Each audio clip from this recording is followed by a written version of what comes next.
Pemirsa, terima kasih Anda masih terus menyaksikan Prime Time Talk. Kita masih membahas bagaimana pemerintah saat ini sedang berencana untuk menyelesaikan kasus-kasus pelanggaran HAM yang terjadi di masa lalu. Saya sudah memiliki penelpon yang bergabung bersama kami. Saat ini ada Pak Gusman dari Riau. Selamat malam Pak Gusman.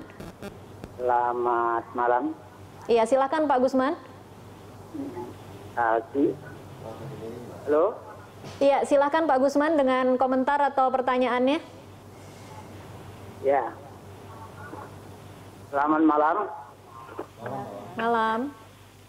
Ya, kita menyesali terjadinya pelanggaran HAM berat ini.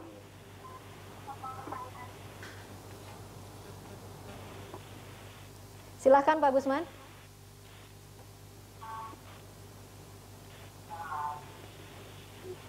Halo Pak Gusman. Ya, tampaknya terputus. Kita akan lanjutkan perbincangan dulu. Saya kembali lagi ke Pak Todung mungkin. Kalau kita kemudian bisa memberi masukan kepada Presiden Jokowi, harus mulai dari mana? Kan ada undang-undang yang harus kita terus desak untuk bisa disahkan menjadi, ada rancangan undang-undang yang harus kita desak menjadi undang-undang. Kemudian ada juga penyelesaian melalui jalur rekonsiliasi. Tetapi apa yang paling realistis dan paling bisa lebih cepat dilakukan dan paling sederhana untuk dilakukan mungkin Pak Todung? Ya, kalau saya sih melihat rekonsiliasi itu juga mesti melalui undang-undang. Ya. Okay. Tapi saya tahu bahwa itu tidak mudah karena DPR itu punya banyak sekali kepentingan politik yang belum tentu semuanya setuju dengan penyelesaian ini.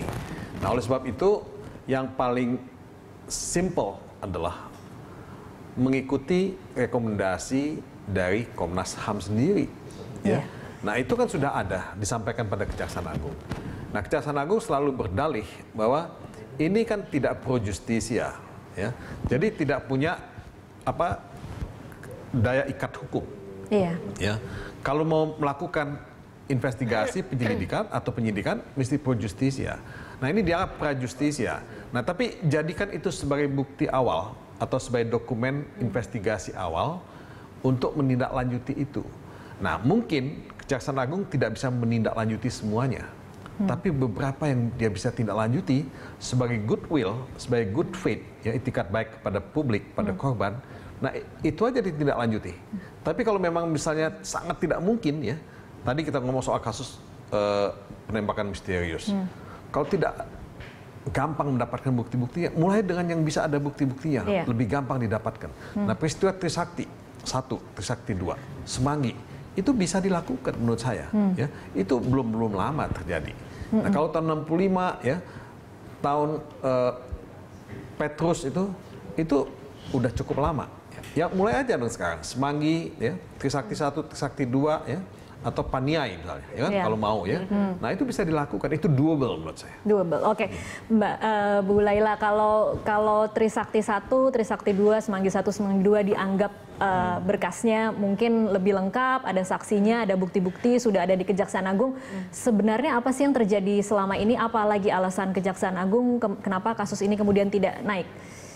Kalau pertanyaannya itu sama sebenarnya pada jawaban yang tadi itu, di formil dan material. Gitu. Jadi itu kan 7 berkas itu, jadi nggak satu berkas, pasti 7 berkas itu dibalikin dengan petunjuk jaksa ini secara hukum formilnya, materialnya ini gitu. Nah, itu yang kemudian kami kembalikan gitu. Nah, sebenarnya dari beberapa negara, kalau kita lihat itu rekonsiliasi yang dilakukan itu ada yang menggunakan undang-undang, ada yang menggunakan keputusan presiden, gitu. Nah, memang kalau undang-undang kan kemudian tanggung jawabnya renteng gitu kan, presiden, legislatif, lebih gitu, rata dipikulnya ya. Cuman memang prosesnya jauh lebih panjang. Nah, kalau di dalam RPJMN itu komite ad hoc. Ya, komite ad hoc yang langsung bertanggung jawab kepada presiden gitu. Nah, enaknya sebenarnya kalau sudah di dalam RPJMN itu kan dia harus dipertanggungjawabkan nanti di 5 tahunan kan gitu. Nah, itu yang kalau itu tidak dilaksanakan maka akan dituntut pertanggungjawabannya gitu. Oke, jadi kalau menurut Anda sebenarnya kalau melalui jalur yuridis memang agak berat untuk 7 kasus ini.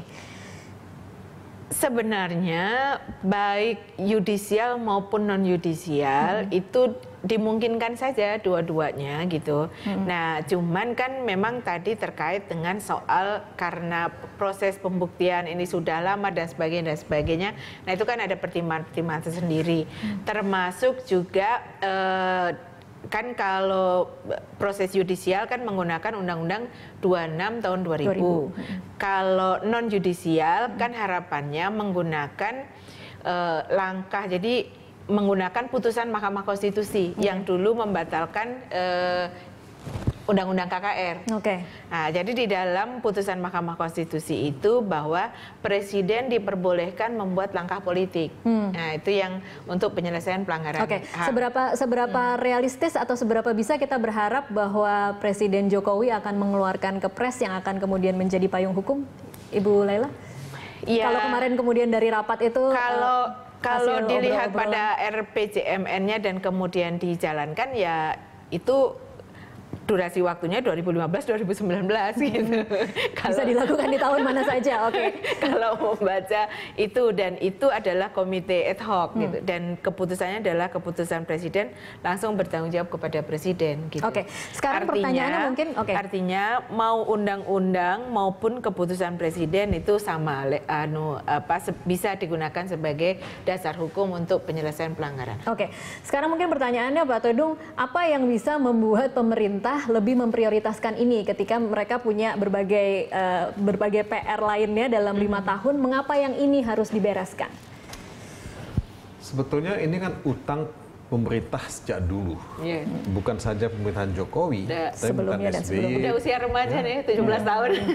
Jadi sudah 17 tahun kemarin reformasi. Jadi utang ini kalau nggak dibayar, bunganya nambah. Bunga itu dampaknya apa sih Pak Todung? Nah, bunga ini dampaknya adalah distrust, ketidakpercayaan. Nah, kalau kita memang ingin membangun nation yang tidak ada luka-lukanya, nah ini mesti diselesaikan. Luka ini kan nggak akan pernah bisa sembuh, akan semakin tidak bisa disembuhkan kalau tidak diselesaikan. Jadi ini secara filosofis kita bisa sebut seperti itu. Jadi kenapa ini mesti diselesaikan? Padahal banyak persoalan-persoalan yang lain. Nah, persoalan yang lain ini lebih banyak juga yang sifatnya mungkin jangka pendek. Itu betul-betul harus diselesaikan. Tapi ini kan jangka panjang yang sudah sejak dulu menjadi hutang. Nah, bangsa ini akan tidak mungkin bisa memulihkan sense of belonging, kebersamaannya sebagai bangsa, kalau persoalan pelanggaran hak asasi manusia berat ini tidak bisa diselesaikan. Dan cost yang harus dibayar itu mahal tidak sih ketika pemerintah ingin membayar hutang? Kalau ini kita kemudian berfilosofi ini hutang ada bunga, costnya itu sebenarnya mahal tidak sih Pak Todung ketika harus melakukan permintaan maaf tetapi diikuti dengan serangkaian persyaratan rekonsiliasi lainnya? Ya akan sangat mahal akan sangat mahal dalam artian bahwa cohesiveness kita, kebersamaan, soliditas kita sebagai bangsa itu akan terusik terus. Nah, kunci dari demokrasi adalah pelanggaran hak asasi manusia, adalah penghormatan terhadap hak asasi manusia. Kunci dari peradaban manusia, itu juga adalah rasa hormat terhadap hak asasi manusia. Nah, kalau kita tidak memenuhi ini, memang kita akan selalu menjadi bangsa yang dianggap punya beban sejarah. Nah, beban sejarah inilah yang menurut saya tidak harus kita bayar. Kalau kita penuhi, apa jaminannya bahwa di masa mendatang ini tidak akan selalu menjadi sesuatu yang diungkit-ungkit ketika misalnya pemilihan presiden, akan selalu ada seperti itu? Apa jaminannya, Ibu Laila? Jaminannya tuh nggak ada. Memang tidak ada jaminannya. Nggak ada jaminannya, tapi bahwa bagaimana penyelesaian ini betul-betul dilakukan secara komprehensif, nah itu menjadi penting dan menjadi bagian dari berikutnya kemudian tidak akan dipertanyakan lagi gitu. Jadi bagaimana misalnya komite ini betul-betul adalah komite yang independen sehingga publik percaya terhadap komite ini untuk penyelesaian pelanggaran HAM berat masa lalu yang dianggap bahwa ini adalah tidak memiliki kepentingan apapun selain penyelesaian pelanggaran HAM berat masa lalu. Misalnya, jadi itu juga menjadi salah satu ketika kita salah juga memilih orang-orang yang berada di dalam komite, berarti itu PR lagi untuk persoalan berikutnya gitu. Nah, jadi memang makanya kenapa kami Komnas HAM sendiri juga berharap kelompok masyarakat sipil, seluruh intelektual yang ada di Indonesia dan juga penggiat hak asasi manusia silakan memberikan masukan sebanyak-banyaknya untuk penyelesaian persoalan ini dan sehingga kami bisa mendiskusikan juga dengan pihak pemerintah untuk mencari jalan yang terbaik bagi seluruh bangsa Indonesia.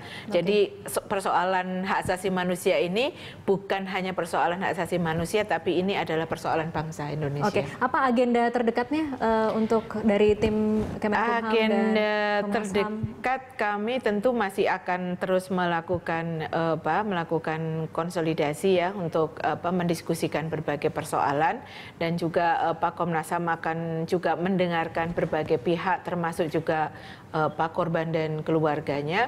Dan dalam waktu dekat mungkin bulan ini kami akan melakukan kegiatan di Palu prakarsai oleh Wali Kota Palu yang 2 tahun lalu Wali Kota Palu meminta maaf kepada korban dan keluarganya. Jadi sesungguhnya inisiatif lokal sudah dimulai dan ternyata juga tidak seperti yang ditakutkan gitu. Nah, jadi 2 tahun ini toh wali kota juga aman-aman aja, tidak ada gugatan apapun, tidak ada juga anggaran yang sedemikian dahsyat yang untuk harus kemudian digelontorkan sebagai kompensasi. Tidak. Karena banyak anggota keluarga korban itu lebih pada rehabilitasi dan tahu misalnya kalau yang keluarganya hilang itu kan ingin tahu kalau meninggal di mana kuburannya, kalau sekarang hidup di mana dan sebagainya. Jadi tidak selalu dilihat pada materi.